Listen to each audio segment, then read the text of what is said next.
Hi everybody, it's Wes from Slay the Brother, back with another standard Brawl deck.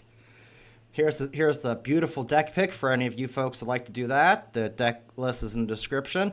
I hope you guys enjoyed it while you stayed. Slay the Brother makes another deck that slaps. Killshot's brother Soviet Green makes the mid-range look so mean. Coming at you with another damage horror grind down experimental meme deck from the Slay the Brother team.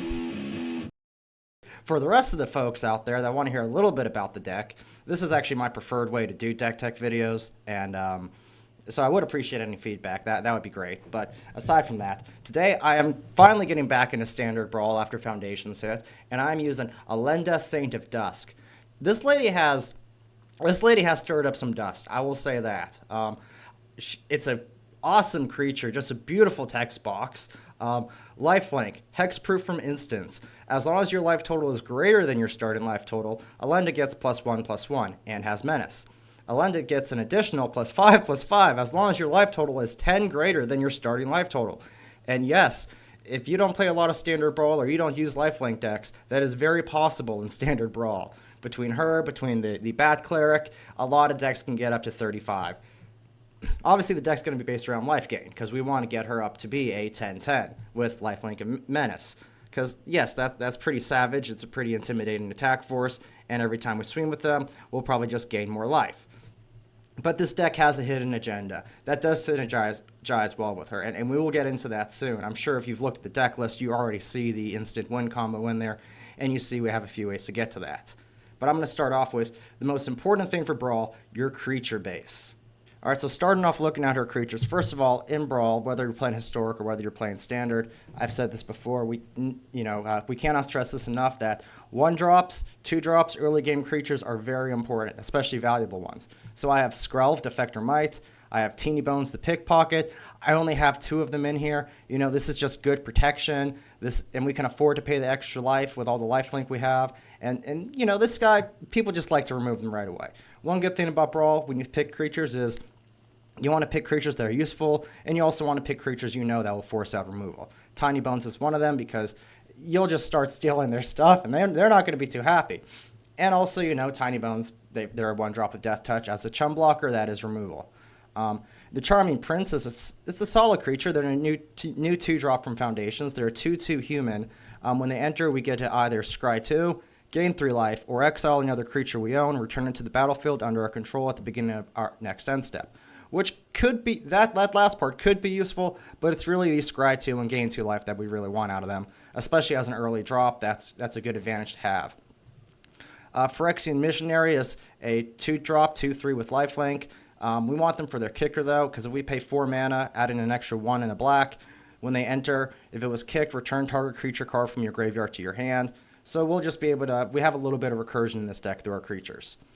Deep Cavern Bat, another creature with lifelink, another creature that eats removal, and it also gives us the advantage of stealing a card out of their hand that we don't want them to have.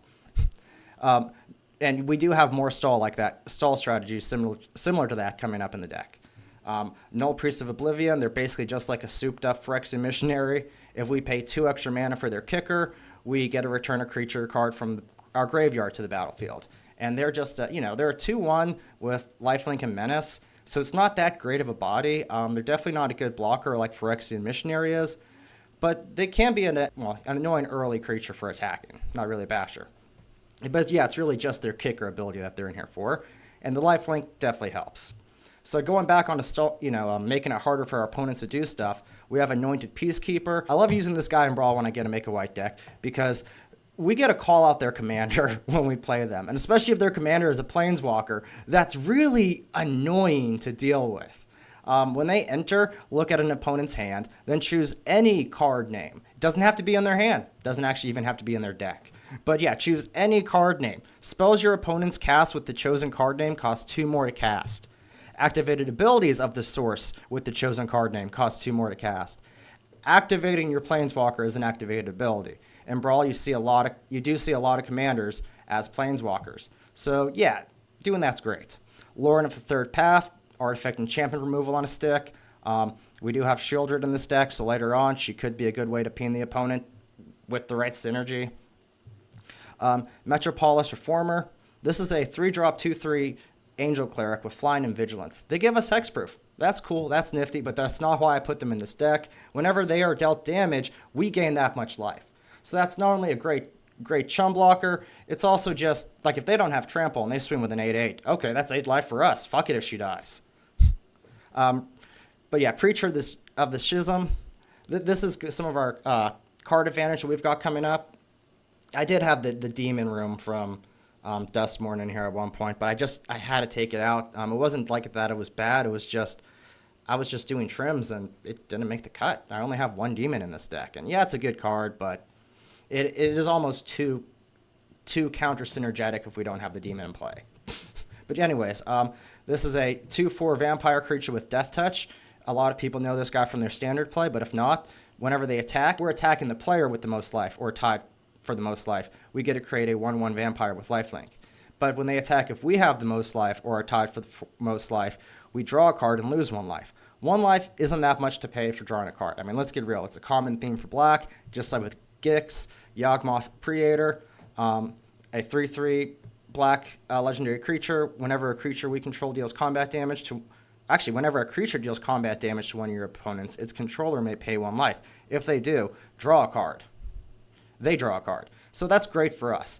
That actually brings me back to something I wanted to bring up in the beginning of the video, was that this deck is great for if you play Brawl and Paper and you have a pod, a group you play with, and you guys make a pod sometimes with 4 players. This deck would be great for that pod, and it could end up being a table flipper by the time we get through this list.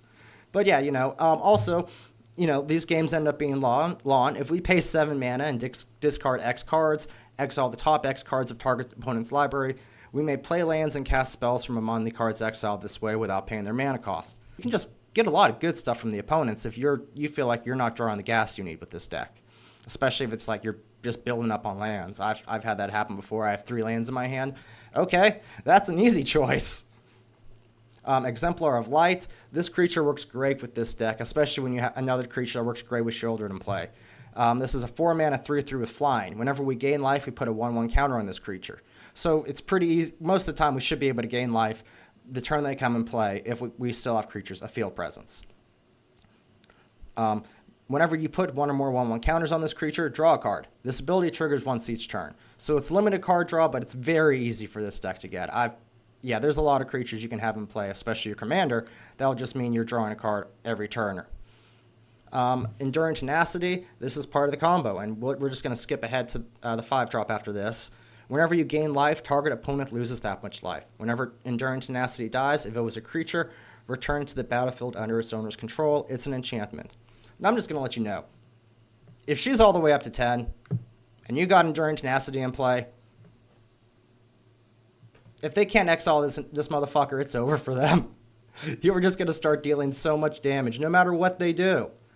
But yes, of course, Bloodthirsty Conqueror. 5 mana, 5/5 with Flying and Death Touch from Foundations. Whenever an opponent loses life, you gain that much life.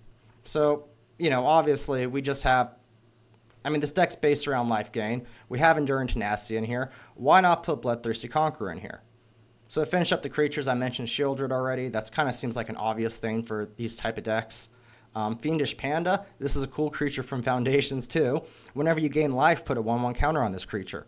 When this creature dies, return another target non-bear creature card with mana value less than or equal to the creature's power from your graveyard to the battlefield. So, it's not that hard to even get Bloodthirsty Conqueror back out that way. And we've got a few other ways to get Bloodthirsty Conqueror out if they get murked, like Null Priest of Oblivion, Virtue of Persistence. Anyways, Steel Seraph and Phyrexian Fleshgorger are the last 2 creatures in here. They both have lifelink. Steel Seraph can give other creatures lifelink. The prototype makes them nice to cast early in the game as a 3-drop, or if we draw them late in the game, we can probably cast one of them for their hard cost.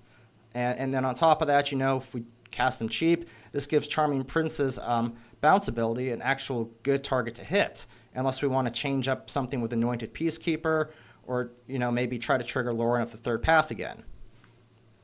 So as far as the creatures go, there are some natural synergies there just between them, and, a lot of the main focal point is lifelink, get some card advantage, and maybe even find a way to get our instant win con on the field, which is where we're going next to. So this deck has Beseech the Mirror, and Demonic Council in it. Demonic Council lets you search your library for a demon card, reveal it, put it in your hand, then shuffle. You know, we do have one demon in this deck, the Demon Bear, and it's a very useful card to have. It actually wouldn't be, it's kind of worth using Demonic Council to get them out if we're already building up a field presence and have life gain coming. But the cool thing about them is Delirium, which is pretty easy to trigger in Brawl. We have everything here. I know I only have one Planeswalker in the deck, but, you know, we've got creatures, enchantments, artifacts, instants, sorcery, a few lands that go into our graveyard. Enemies have, your opponent will have land hate. Getting Delirium to trigger should be fairly easy, unless you plan to use this like right away. But yeah, if there are 4 more card types among cards in your graveyard, search your library for any card, put it in your hand, then shuffle. So yeah, you know, mid-game, late game, we can use that. We can get one of our pieces for a win con out, or we can just get maybe the key removal we need. Beseech the Mirror, Bargain.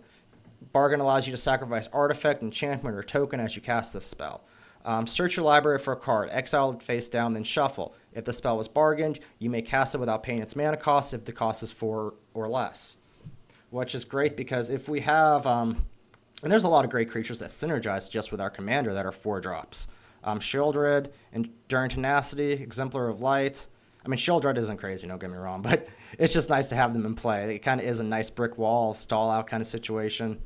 But, you know, if we have Bloodthirsty Conqueror in play, we can use that to get Enduring Tenacity in play, and then insta-win. But, you know, even if we have Enduring Tenacity in play, we can still use that just to search for the dude, pull them out, play them next turn.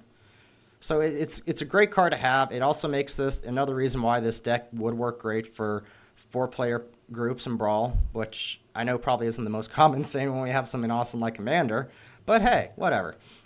Some people like to do their own things. I respect that. I'm going to go over real quickly the interactions we have with the opponent that kind of help us get the extra hand here. Authority of Consuls, it's great to have in such a really kind of almost aggro-heavy meta that Standard Brawl has. There's a lot of great Boros aggro decks out there, some good Gruul aggro decks out there.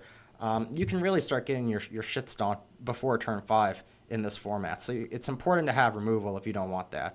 Or something like this that can slow them down because it causes their creatures to enter play tapped, and you gain a life whenever a creature an opponent controls enters. Which can also be great if they're trying to build a wide token presence. Now you're gaining life every time they play a token. Dreams of Steel and Oil and Duress are just great interactions because we can kind of put a wrench in their gears of building their plans. So that's always awesome, and it goes great with the Bat for a little bit more hand hate. Now, as far as removal goes, Unwanted Remake. This lets me destroy any creature. Its controller gets to manifest Dread, sure. But that's just a 2/2. That could be nothing. It could be a land. It could have been an instant or sorcery they wanted that was removal. So, you know, kind of playing the dice with that. Once again, this is a card that's great in like Commander, a pod-based format where there's 4 people. But it's still, I really feel like it shines in Brawl, and I will stand by that, at least for Standard Brawl. It is always important that your removal has flexibility, though, you know. So Exercise, as much as I hate the advantage it gives them, Get Lost. These both allow us to get rid of enchantments or creatures. Exercise can hit an artifact. Get Lost can hit a planeswalker. Sheltered by Ghost can be kind of risky, but it gives lifelink, it gives ward. It's got a great package to it. This is why it's so broken in Standard to begin with. If you play this early game, it's going to be really hard to deal with. If you combo it with your commander or combo it with Swiftfoot Boots, it's extremely, almost impossible to deal with. Go for the throat, destroy a non-artifact creature. We have enough artifact removal in here, we could destroy an artifact creature. And nowhere to run, just in case we have the hexproof and stuff. Gets past indestructible with the -3/-3, just like Virtue of Pestilence. Persistence with the Lockthwain Scorn. Now I have 2 board wipes in here, split up, destroy tapped creatures or destroy untapped creatures. But it costs 3 mana, that's very good, and that has gotten me out of the clutch against some aggro decks, I'm not going to lie. You just kind of got to be lucky to draw it that early. Gix Command, this is a pretty good one though because it will destroy all creatures with power 2 or less. And yes, that hits some of our creatures, but it's great for, once again, those wide fields, especially people that want tokens. And then it has a lot of cool modes on it for us. Put 2 1/1 counters on up to 1 creature. It gains lifelink until end of turn. We get to put 2 creature cards from our graveyard into our hand. And each opponent sacrifices the creature with the highest power among creatures they control. So like all of those are just really great modes, especially for a deck like this. it's definitely not something I wanted to miss out on. And then, Liliana of the Veil, she's the queen of standard Brawl, man. You got to throw her in your Brawl decks if you're using black. I mean, makes people discard cards, makes people sacrifice a creature. I mean, fuck, you can keep taking them up in a stalled out game and then eventually let them know, like, hey, your lands are going to go bye-bye. Half your stuff's going to go bye-bye, and I will win this. So that's cool. Phyrexian Arena, it was my choice over the Demon Room. I'll put it that way for draw speed. But yeah, that basically sums up the deck, of course. I mean, I have Relic of Legends and Arcane Signet. I don't have a lot of Mana Rocks in here. Maybe there could be some more in here, but I'm kind of focused on interrupting the opponent's game plan while building up enough forces to maybe get a combo off or just beat you down. Thank you for watching this in-depth deck tech. I hope you guys enjoyed the video. Please let me know what you think about it in the comments down below. Don't forget to like and subscribe for more awesome standard decks and standard Brawl decks from my brother and I. Thank you.